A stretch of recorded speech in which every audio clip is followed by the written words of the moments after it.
വിഷയം ഇവിടെ ആലിപ്പറമ്പ് പഞ്ചായത്തില് 3-ാം വാർഡില് ഇപ്പോൾ നിൽക്കുന്ന സ്ഥാനാർത്ഥികളുണ്ട്. അത് ലീഗും കോൺഗ്രസും കൂടിയിട്ടുള്ള ഒരു സ്വതന്ത്ര സ്ഥാനാർത്ഥിയാണ്.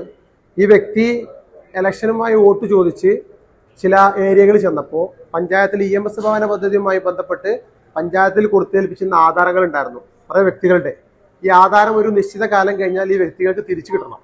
അത് കിട്ടാത്തൊരു സാഹചര്യം നിലനിന്നിരുന്നു. അത് പാർട്ടി പ്രവർത്തകരും അതുപോലെ തന്നെ ആധാരത്തിന്റെ ഉടമകളും പലവട്ടം പഞ്ചായത്തിൽ ബന്ധപ്പെട്ടിട്ടും അത് കേസിലാണ്, വിജിലൻസ് കേസിലാണ്, ആധാരം കത്തിപ്പോയി, ഇവിടെ ഇല്ല എന്ന് പറഞ്ഞുകൊണ്ടിരുന്ന അതേ ആധാരങ്ങൾ 15 കൊല്ലത്തോളമായിട്ട് മിസ്സിങ്ങിലിരുന്നു. അങ്ങനെ ആധാരത്തിന്റെ ഉടമകളൊക്കെ ഭയങ്കര ആശങ്കയിലിരുന്നു. അവരുടെ മക്കളുടെ വിവാഹത്തിനും മറ്റുമായിട്ടൊക്കെ പലതിനും ആവശ്യപ്പെട്ട് അവർ അത് കിട്ടാത്ത സാഹചര്യത്തിൽ ഒരുപാട് പ്രതിസന്ധിയിൽ നീങ്ങിക്കൊണ്ടിരിക്കുമ്പോൾ ഇപ്രാവശ്യത്തെ 3-ാം വാർഡിലെ ഈ മെമ്പർ വോട്ടുമായി ബന്ധപ്പെട്ട് ചെന്നപ്പോൾ നിങ്ങളുടെ ആധാരം ഞാൻ ജയിച്ചു കഴിഞ്ഞാൽ, എനിക്ക് വോട്ട് തന്നാൽ ഞാൻ ജയിച്ചു കഴിഞ്ഞാൽ 7-ാമത്തെ ദിവസം എനിക്ക് നൽകാമെന്ന് വാഗ്ദാനം നൽകി പോരുണ്ടായി.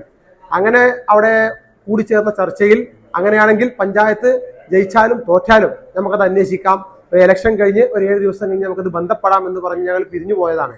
ആ സ്ഥാനത്ത് ഇന്ന് രാത്രി, അതായത് 10-ാം തീയതി 10/12 ഇന്ന് രാത്രി 8 മണിക്കുള്ളിൽ തുവശ്ശേരി മുഹമ്മദ്, തുവശ്ശേരി ഇബ്രാഹിം എന്ന വ്യക്തികളുടെ വീട്ടിൽ ഈ വാർഡില് സ്ഥാനാർത്ഥിയായി നിൽക്കുന്ന ആളും അയാളുടെ കൂടെ അയാളുടെ സുഹൃത്തും ചെന്ന് ഈ 15 കൊല്ലം മിസ്സിംഗ് ആയ ആധാരം ഈ 2 വ്യക്തികൾക്കും കൊടുത്തേൽപ്പിച്ച് നാളെ ഞങ്ങൾക്ക് വോട്ട് ചെയ്യണമെന്ന് പറഞ്ഞ് മടങ്ങിപ്പോന്നിട്ടുണ്ട്.